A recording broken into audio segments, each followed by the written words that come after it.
With physical education and sport, it's all about lifelong participation with us. We really pride ourselves on our pupils finding their niche from year 7 through to year 11 or 6th form. If they can find one thing that they're really passionate about that keeps them active and engaged in physical activity, when they leave us, we've essentially done our job. The other thing that we value ourselves on a lot is nurturing the excellence side, as well as the mass participation side. We encourage as many of our pupils to participate in physical activity and sport, and we will make sure that we are able to meet the demand. They dictate the demand. If we require 7 netball teams in year 7 and year 8, then that's what we try our best to do.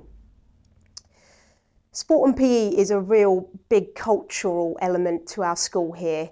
Everything we do tends to underpin the idea that PE and sport is so important for focus, for academic focus, for good sleep, but also the idea of really building resilience and confidence in our pupils, and to also understand how to deal with learning blips. So if they plateau, how do they then beat that plateau? How do they then find another way of developing and improving and flourishing? GCSE PE is designed to broaden your understanding of a wide range of topics. If you enjoy playing sports and you are representing a team at A and B level, then GCSE PE could be for you. If you want to explore anatomy and physiology, sports psychology, sports development, socio and cultural issues, then we are here for you. So how is it assessed? We assess by 2 papers. They're written papers, both an hour and 15 minutes long and 78 marks in total. We also have an NEA in the practical side, which is delivered during your games afternoons, and we keep that as an internal assessment throughout the 2 years. It is then formally assessed by an external moderator, and you will have a formal moderation day. Although that seems scary, it's super exciting because you can put all your skills and your drills into practice. In practical sport, we focus on either 2 team and 1 individual, or 1 individual and 2 team. Therefore, if you excel in any of your sports and you think that you don't have that third sport, we can look at exploring rock climbing or athletics, or there's a variety of sports that we can cover to ensure that you are maximising your grades with all 3 sports. It is internally assessed throughout the 2 years by me and the academic team, and then you will have a moderation day by the end of the 2 years to showcase what you've been practicing over the course of the practical sessions. As part of the practical element, we have what we call an NEA. This is the coursework side to it. This is embedded into your curriculum, so it's not extra work for you, and we design 6 or 7 lessons that are solely focusing on your coursework. This is the analysis and the evaluation side. So the content that you learn in your theory lessons, you put into practice and you analyse your performance and you evaluate on how you can improve. This gets sent off to the moderator just before your moderation day, and it is a part of that practical element. How we assess. We have 2 exams. They're both an hour and 15 minutes, and they're both marked out of 78 marks. Paper 1 focuses on anatomy and physiology, movement analysis and physical training. These are elements that you have learnt across year 8 and year 9 in your sports science lessons, and you would have heard the terminology. So it won't be completely new to you, and if you are interested in the biology side, we definitely delve into there. But don't worry, it's not all science. Paper 2 focuses on sports psychology, health, fitness and well-being, and the social cultural factors. That's basically sports development. How we get involved in sport, what are the barriers to sport, and what are we doing to improve participation. So how do we assess the practical?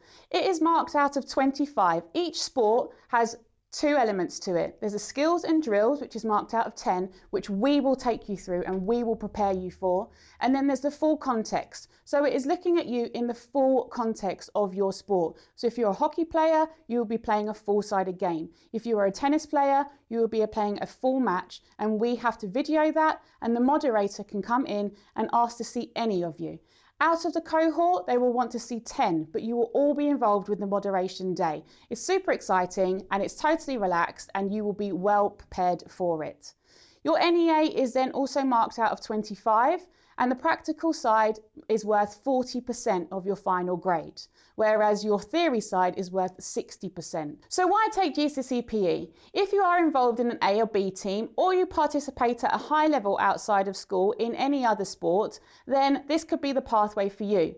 We now have the A-level PE, which is a great pathway from GCSE into further studies. So it could be that you are interested in a whole sports pathway into university, or it could just be a stepping stone into learning new topics and new areas to explore to broaden your understanding of sport. With our sports tours, they're something that we get really excited about, and we plan quite extensively, and the process normally starts a year and a half to 2 years before the tour goes ahead.